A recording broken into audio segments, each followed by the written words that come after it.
but it was used also. So let me go now that we're getting off topic. My topic is Yom Ha'atzmaut, Israel Independence Day. And I'm going to start with this picture, which is not what you think of a typical Israeli. And I'm not going to explain what that is yet, but I just pulled that up for you. Okay. So, and why? And why? Well, let me stop the show for a second. So, we know that we have an ongoing fight here in the US with those who claim to be for justice, and it's very scary.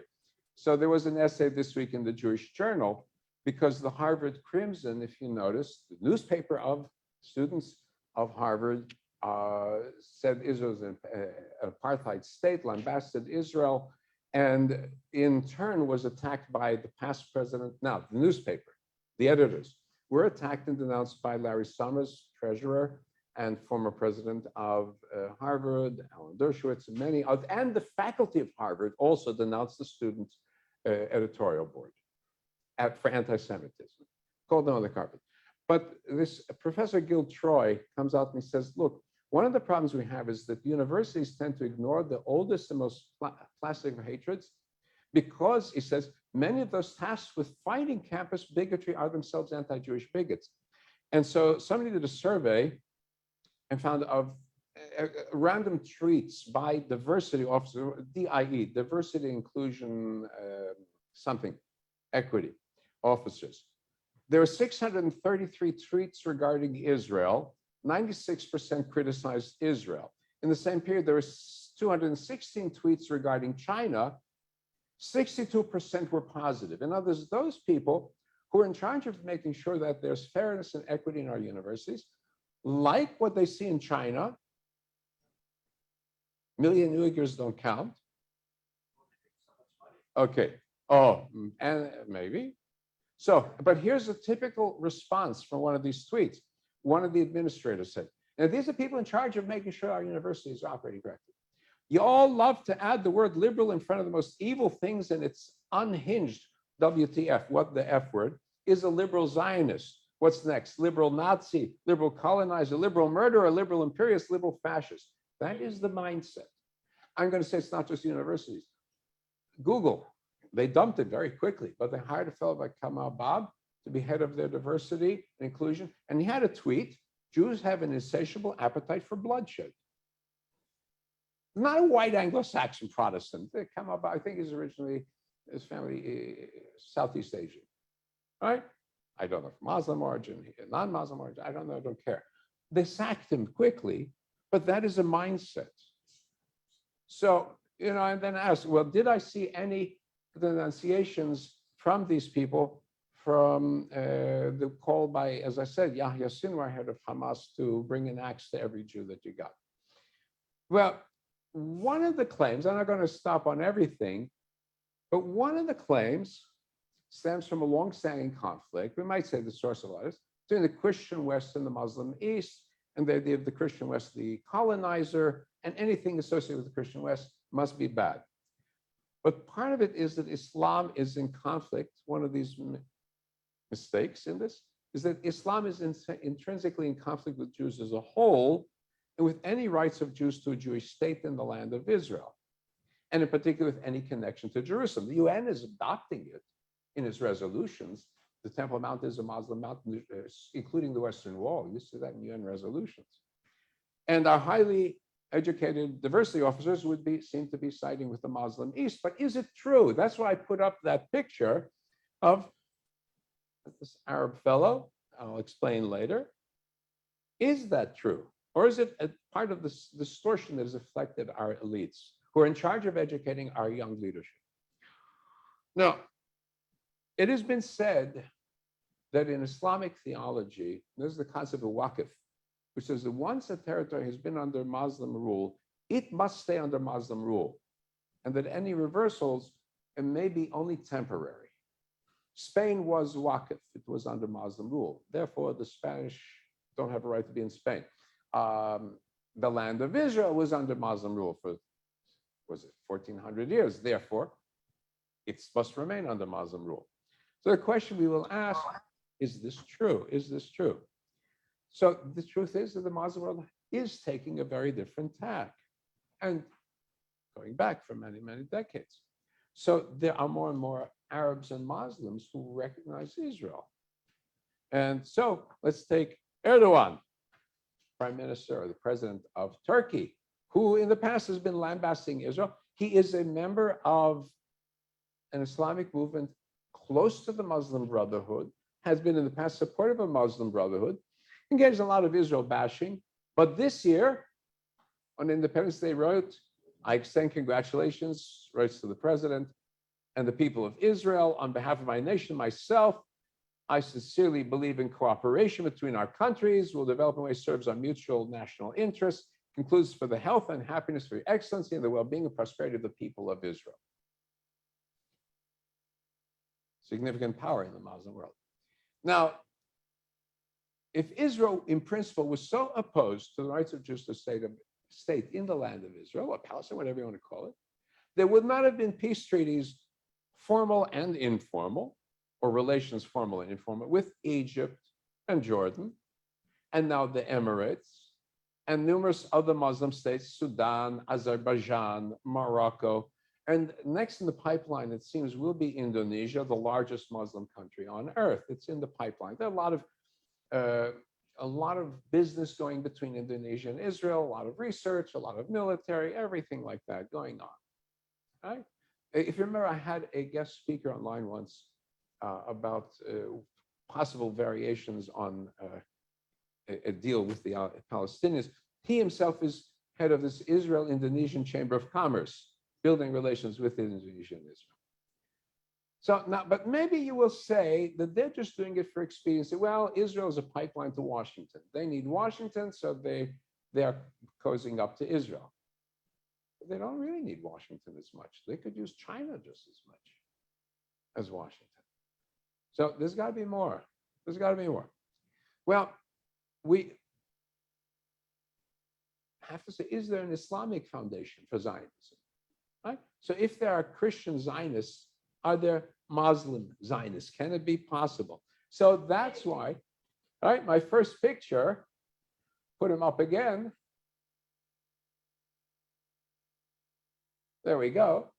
That is the Sharif of Mecca, king of the Hejaz. Hejaz is the good part of Saudi Arabia with nice, pleasant trees and greenery. The area of Mecca, it's the hill country, so it's pleasant there. Hussein bin Ali, whoops, got the wrong, I see what happened. We're getting Ukraine in here. But you got my point. All right, that's it. You got my point. All right, Hussein bin Ali, Sharif of Mecca, king of the Hejaz, and the king of what would become Saudi Arabia until the Saudi family took over and forced them out. Well, his son, the Emir Faisal, is the one who led the Arab revolt against the Ottomans in World War I, right? Who was the one who worked hand in hand with Lawrence of Arabia. And the other son, Abdullah, founded what became Transjordan. And the Emir Faisal himself was given the royal position, king of Iraq. And had he remained in position, probably a lot of things would have been very different in the Middle East.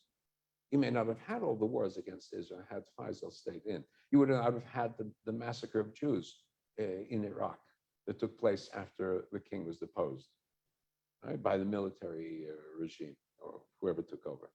So the Emir, the Sharif of Mecca, Hussein, in 1918, writes in the official newspaper of Mecca, Palestine was a sacred and beloved homeland of its original sons. Doesn't say Palestinians, because there was no such term yet used that day anyway.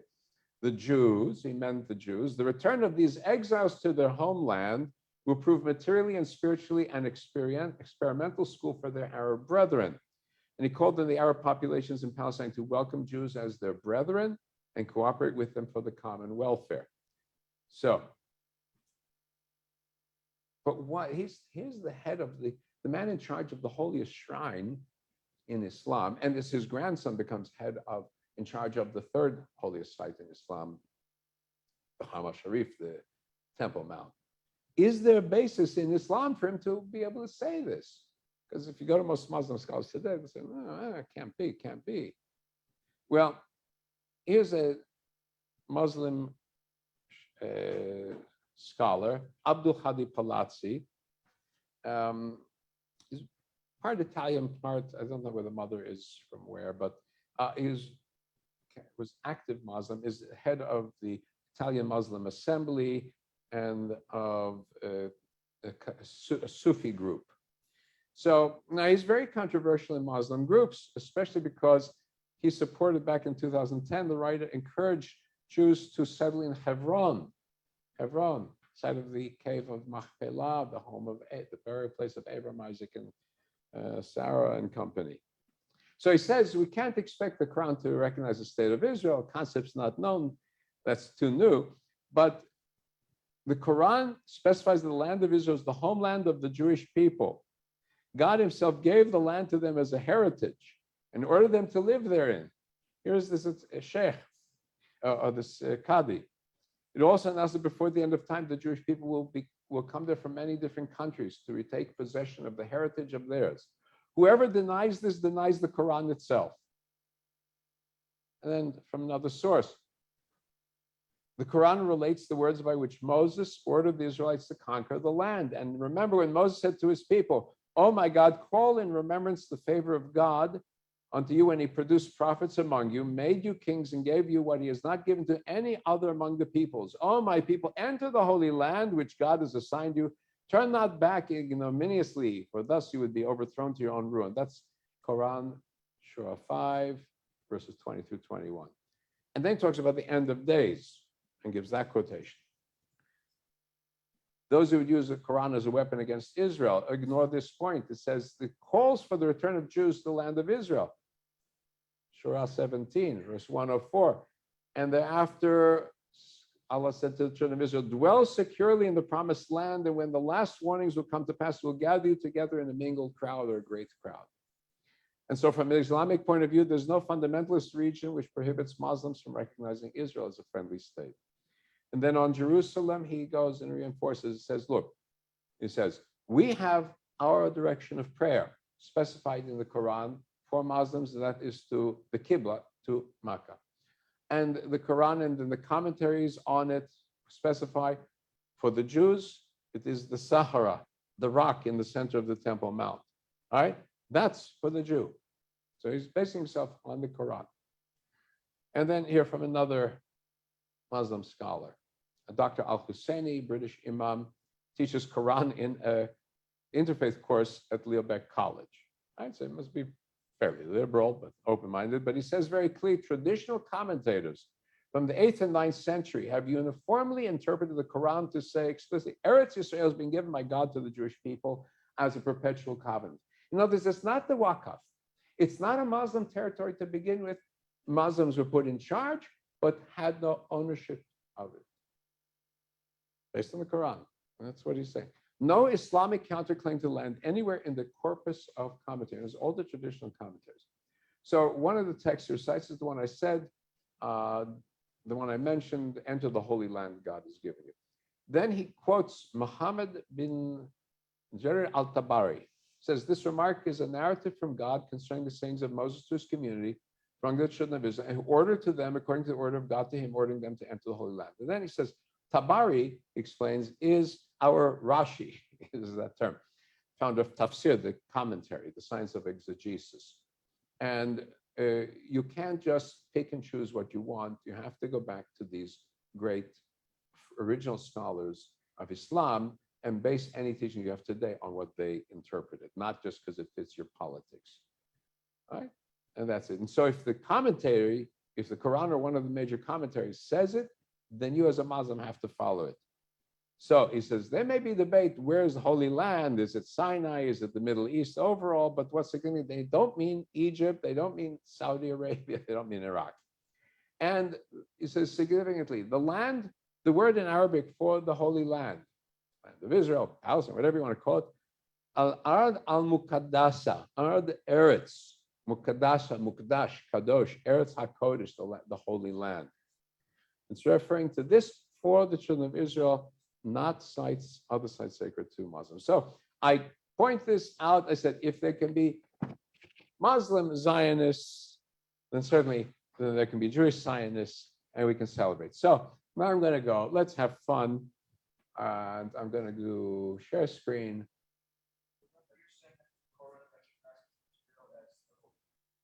It recognizes in that.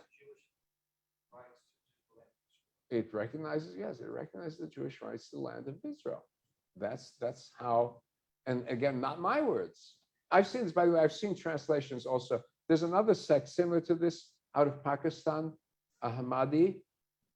They're considered heretics. The only place on earth where they have a settlement where they're protected is in Israel. They came to Israel. The Jewish state has protected this group of Muslims. And they're not fully Zionists, but they recognize the right of the Jews and being in the land of Israel. Another fellow who is a Shiite out of Australia, he calls himself Imam for Peace, Talawi, speaks greatly about the rights of Jews to the land of Israel. Now, a lot of people don't like him. A lot of people don't agree with him. He's a Shiite, which is even more amazing because Shiites tend to be much more critical of Jews than Sunni do. So, but again, there is much going on in the Muslim world. Like I said, the others are all behind the times. Now, so who else is recognizing Israel? שלום, אני איציק, מהמחלקה העברית של הרדיו הבינלאומי של סין. לנו ברדיו הבינלאומי של סין חשוב שתדעו משהו. חשוב לנו שתדעו שאנחנו כאן בשבילכם. בשבילכם! המטרה שלנו היא להביא לכם, הקוראים שלנו, את המידע הכי מעניין והכי אמיתי שקשור לסין. אנחנו אתר ממוקד. ותפקידו לאפשר לכם לקבל באופן בלתי אמצעי את כל האינפורמציה הכי עדכנית, הכי מרתקת, הכי שימושית. הכי סינית, הכי סינית, הכי סינית, הכי סינית! מה קרה? אף פעם... Okay. You never saw a Chinese guy speaking Hebrew before. He is the official spokesman for the Chinese government to Israel. The Chinese are they're involved in helping rebuild the Haifa harbor. The Americans are not quite so happy about it. There's some major contracts between China and Israel. The Chinese, although in the UN, they play the side of the Palestinians many times, very much interested in Israel, very much supportive of Israel. Okay, so that's Itzik Hassini, very popular fellow, has shows on YouTube explaining China to Israelis. And good slang. He's not just speaking Hebrew, he's speaking with a very good slang. All right, the next one down. Here we go. שלום לצופים, כאן שוב איציק הסיני מבייג'ינג, והיום אנחנו הולכים לדבר על איזה משהו ששאלו אותי. Okay, we're not going to go back to Itzik Hassini. Hold on, I want to go. That too. Hold on. Okay. Right, my next guy. Okay. Mikuya sect. This is a Japanese Christian movement. The son of the founder actually studied in my rabbinical school. Came to New York to study my rabbinical school. I met him once, briefly. When there was a terror attack in Jerusalem, this is going back at the airport, I think, the airport in the 70s. They came in as a large group to support Israel and Israelis. Go ahead. I didn't do the folk dance one, but watch this. This is the group.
Okay, now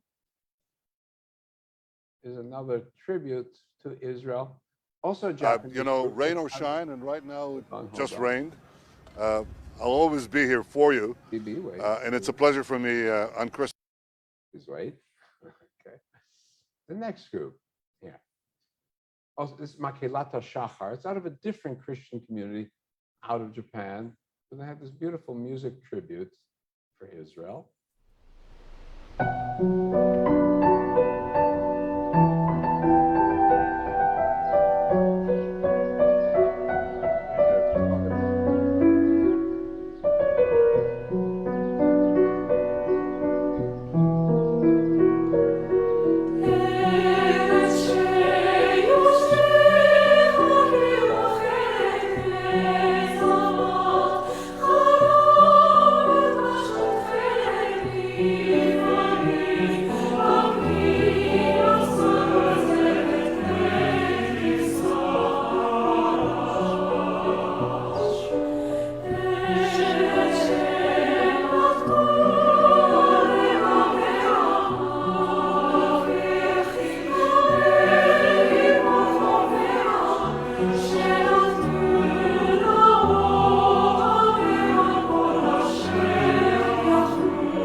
You know, it's a mix.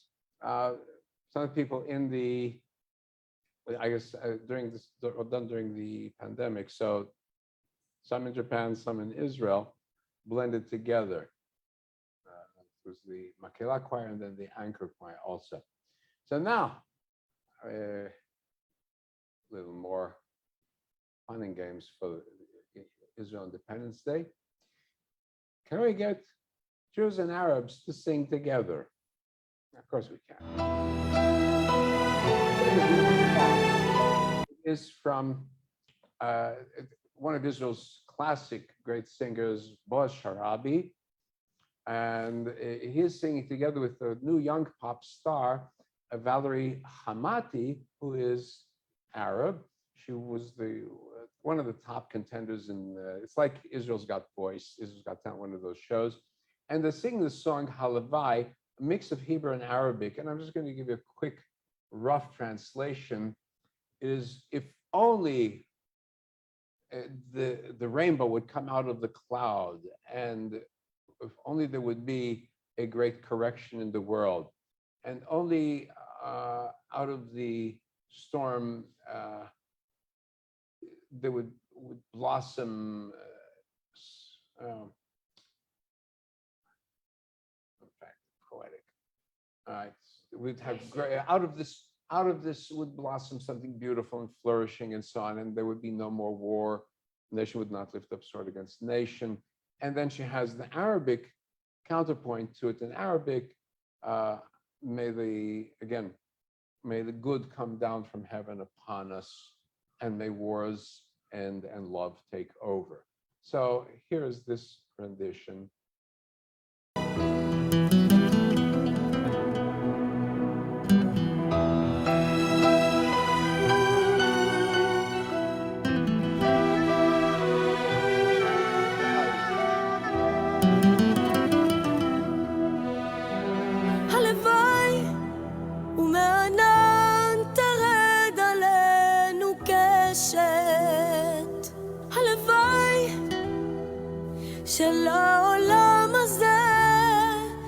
יש תקנה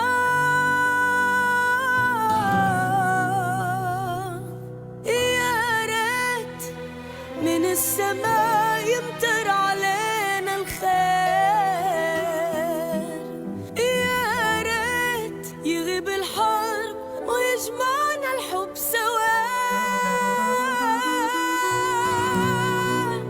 הלוואי שלא ניחם באיש אחיו יאהב הלוואי ויפתחו שוב שערי גן עדן הלוואי ויתמזגו מזרח ומערב הלוואי ונחדש ימינו כאן כקדם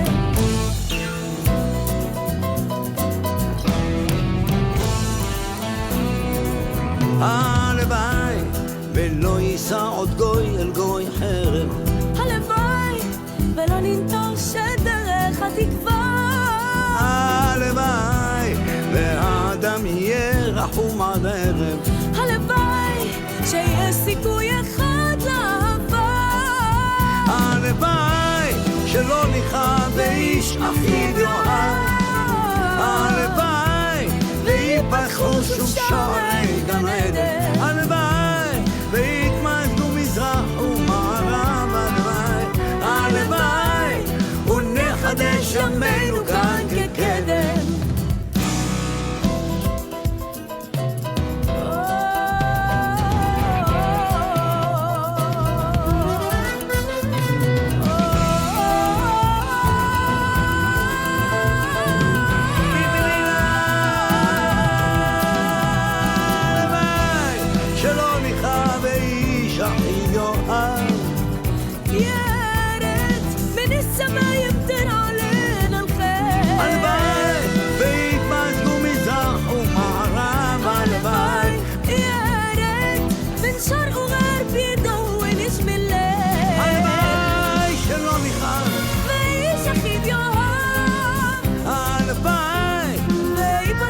שוב שערי גן עדן הלוואי ויתמזגו מזרח ומערב הלוואי הלוואי ונחדש ימינו כאן כקדם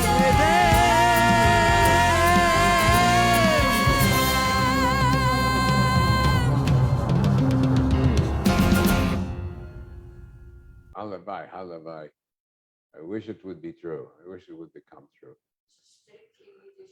Halavai, it's Yiddish, Hebrew, yeah. So, if like a year or so ago, a major Indonesian cleric came to visit Israel, Muslim cleric came to visit Israel. And in his honor, one of the very popular conductors put together what's called Kululam. Kululam is they get hundreds and thousands of people singing together almost spontaneously. They get 10 minutes to prepare. They send them by text message the songs, review, and then sing all together. So here it is, taking Bob Marley's One Love and bringing Christian, Jew, Muslim, and Jew together. I got it to work. There we go.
Now, Yom Ha'atzmaut is not Yom Ha'atzmaut without Hatikva. But how many ways can we have Hatikva? So I'm going to show you. The last one will be Hatikva of this week's Israel Independence Day festivals in Yerushalayim. But here's Hatikva as it is in, wait a minute, Korea. From Korea. A lot of people learn this in Korea. And then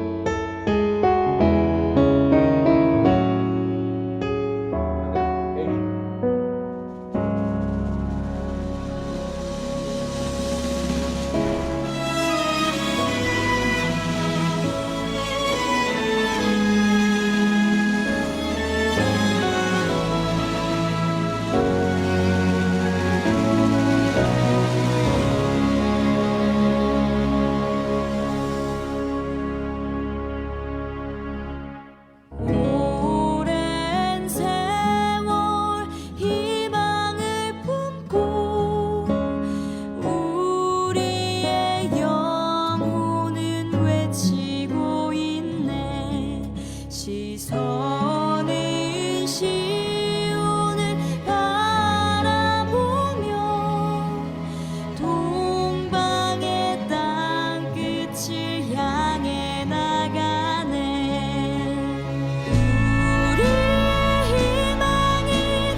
interesting, this merging of Seoul, Korean imagery, as well as Jerusalem and Israel imagery. Korea is heavily influenced by American Protestants, but also maybe because they've been overshadowed by two large powers, China and Japan, and had to deal with both of them in their history, that there may be this identification also with Israel. So, but what could be more moving than there's a heavy Christian influence. The Presbyterian, I think, were big. I'm not sure, where today, which of the measures. But what could be more moving than to have an official greeting to the president of Israel visiting an Arab Muslim state with Hatikva in the background?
There we go. And now we're going to come to the final one, right? We're waiting to stand.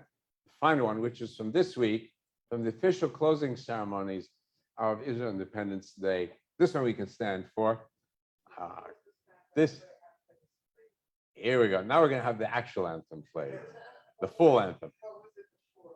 That was rehearsal from the end of Arabic. So now I have the official one. And now it's Darya Dagelet Ishko. Dagel, check.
נא לשבת.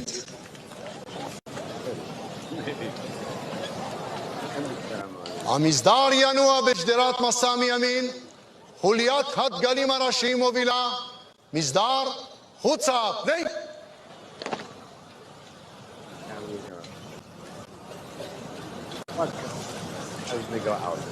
מסדר קדימה, צעד!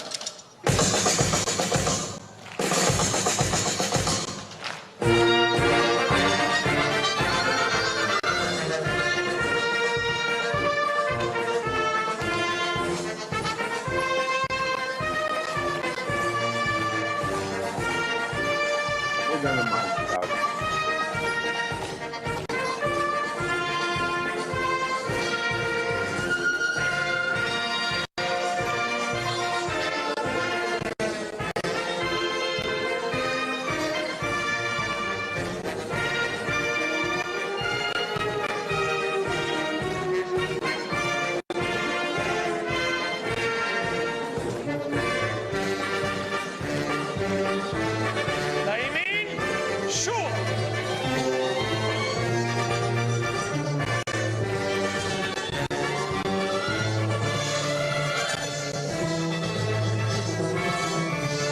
לחזית, שוב, לימין, שוב.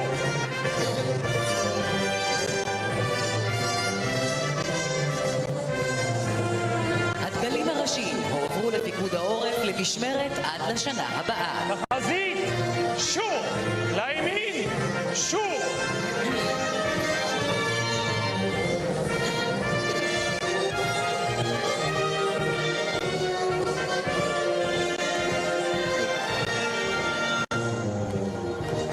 לחזית, שוב. We're gonna march out.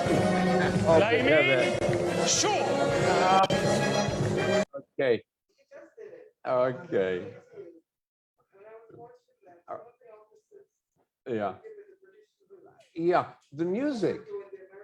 So the music, the marching band music, I think is a British song though.